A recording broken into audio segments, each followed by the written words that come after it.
Okay, I think we're live.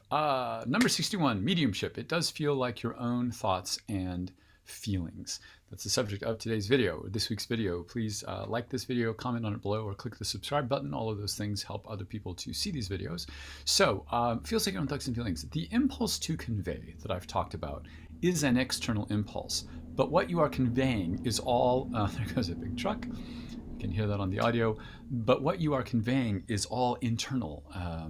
At least for all the mediums I know, it's an internal thing. So it's not like a live person. When they sit opposite you, you kind of can sense their mood, or you can sort of tell things by looking at them. It's not like that. For me, it's monitoring all of my own internal thoughts and feelings, and that's how I know a lot of mediums, and I think that's how we all do that.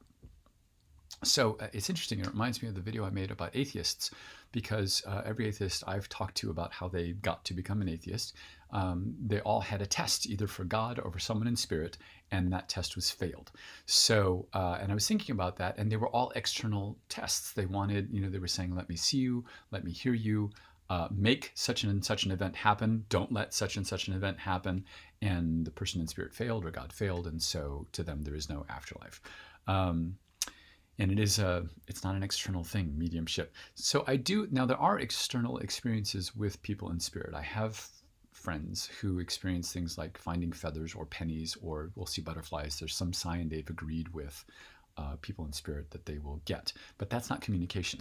Communication, narrating what's happening, which is mediumship. That's internal. So because mediumship is just the medium, someone like me narrating what they're experiencing, and the rest of the world looks like that and calls it mediumship, right? So because it's all internal, it does feel like you're making it up, especially in the beginning. And that's because you're talking about things that you didn't know about, right? So let's see what I put on my notes here. Like if you talk about, I think I'm going to repaint this room to whatever color. That's talking about a decision you've made. You already know about the subject. Or if you're talking about what you had for breakfast, yesterday, that's talking about a memory, right? But when you're talking about things during mediumship, you're talking about things that you don't know about yet. Sometimes you hear yourself saying things and you realize what you're saying. And so it makes it feel like you're making it up. I do see people in the room with me while I'm doing a reading, but that's in my head. Even that's internal. The way you would imagine redecorating a room or painting a room a different color, that's how I see people in my head. So even that is internal, even though they're technically outside of my body, like sitting in the room with me. And it feels, for me, it's like I'm trying to find the right words to say. So either because you're trying to talk about, like, either to say something politely, like you want to word it just the right way, or even if you're doing creative writing or a research paper, like trying to find the best words to say something. That's what it feels like to me, translating feelings into words. Or like, what's the best way to say how I'm feeling? What's the best way to express how I'm feeling? So that's that. Now, concern that you're making it all up, that feeling like, I'm probably making this up, that's you getting in your own way. And I just want to reiterate that it's not about you. Mediumship is not about you. It's about you being a connection between someone in spirit and the person sitting in front of you. So worrying about, am I making this up, is you getting in your own way.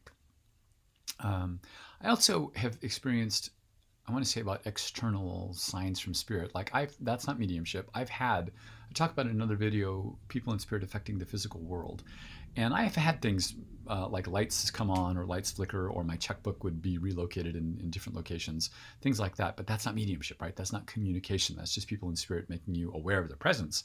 But it's not, mediumship is the narrating of what you're experiencing and providing evidence and providing messages for people, which is not an exterior physical phenomenon. So it feels like you're making it up. You're not. In fact, if you're new to this and you get that sense of, well, here I'm talking about stuff I don't really know about, and that's what it feels like to make things up, run with that. Run with that feeling that you are making it up. And maybe just tell yourself, okay, I'm going to make this up, and just start talking just to get out of your own way. I know this is a really short video, but I don't have much more to say about that. Next week, however, I want to talk about sitting in the power. If you know anything about mediumship, you've probably heard that phrase, sitting in the power. I don't like the way that's phrased. I've never liked that wording. So it might be a little bit controversial, but that's what I'm going to talk about next week, is sitting in the power. And until then, like this video, comment below, click the subscribe button. That helps people see this. And until then, see you next week. Thanks a lot.